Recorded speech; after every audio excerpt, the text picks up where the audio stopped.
अरे हे काय करतोय विक्रम, तू पैशाची का खेळतोयस? सर काय येतं सर आज 1 रुपयामध्ये? अरे 1 रुपयाची किंमत तुला मी सांगतो.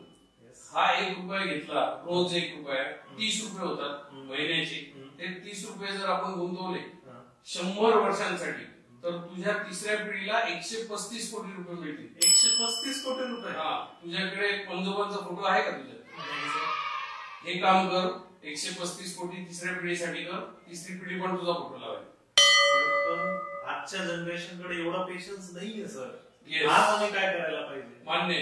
सो आज आपल्याकडे पेशन्स नाहीये.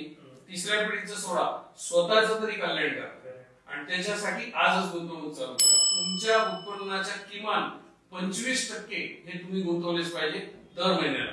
आणि ज्या लोकांना अशी गुंतवणूक सुरू करायची, तुमच्या स्क्रीनवर जो नंबर दिसतोय तिथे कॉल करा. मी ती गुंतवणूक करायला तुमची मदत करेन.